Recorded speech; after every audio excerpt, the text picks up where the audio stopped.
Being a presidential candidate for the Democrats is a ruthless endeavor. You either play ball with the status quo and toe the line for globalism, or you get ostracized like Tulsi Gabbard. You need to acknowledge that Bashar al-Assad is a murderous despot, and you can still make your argument that the United States has no business risking blood and treasure in places where it should not be. I don't understand why you didn't give that answer last night. And I don't dispute anything that you're saying there.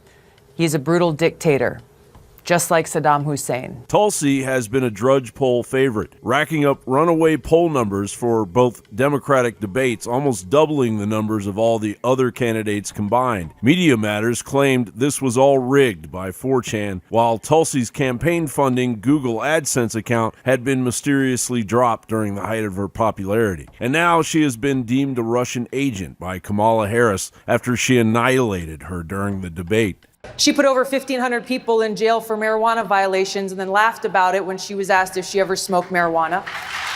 She blocked evidence.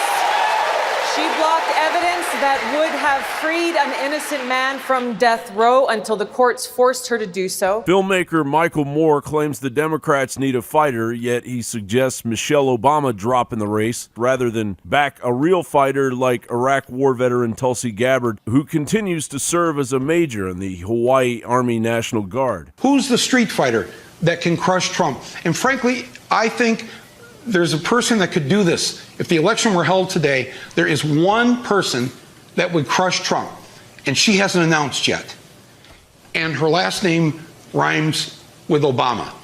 I use Tulsi Gabbard as an example of the rabid hunger with which the Democrats feed on their own destruction, born from their desire to destroy this republic. And so it is that very same mentality that fuels a chorus of Democrats who are pushing the envelope of national security by twisting the president's tough rhetoric about the crisis at the border. Hate has no place in our country, and we're going to take care of it. Do you think President Trump is a white nationalist? Yes, I do. We also have to acknowledge that we have a president of the United States who uses the microphone in a way that is about sowing hate and division in our country. I want to say with more moral clarity that Donald Trump is responsible for this.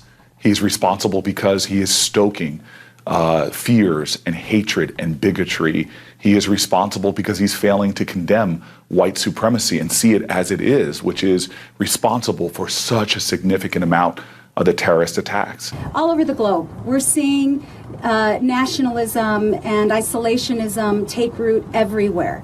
The president unquestionably has aligned himself in his language with white nationalists and white supremacists. He's denounced the Latino immigrants coming to this country as thugs and animals. He has condemned it as an invasion. The rhetoric that the president uses mimics white nationalist talking points frequently. Domestic terrorism is not in and of itself an offense in this country. Although it is defined in the Patriot Act, it is not a criminal offense. We still, unbelievably, this day, have no domestic terrorism federal offense in the United States. And that is something that needs to change. And it is a national disgrace that the media and the intelligence agencies are chomping at the bit to deem all those that question the narrative as conspiracy theorists, white nationalists, and ultimately domestic terrorists based on the manifesto of the El Paso shooter, while ignoring the equally dangerous leftist, anarchist, Antifa rhetoric that can be found on the Dayton shooter's Twitter page, which is still up as I make this report. Anderson, they are still saying they don't have a motive, but two law enforcement sources telling us here at CNN that there were writings that were found from a search warrant at this suspect's home that show that he did have interest in killing people. But again, police are not saying anything about a motive. Although he did like to listen to very strong, heavy metal music, he didn't seem to be bothering anybody. School officials told us this afternoon that he did graduate. Because it was 6 years ago, they did not have any records to share with us. What we need as a nation more than ever right now is the truth, and not a group of Democrats politicizing tragedy or a media stranglehold leading us toward a senseless civil war. John Bound reporting.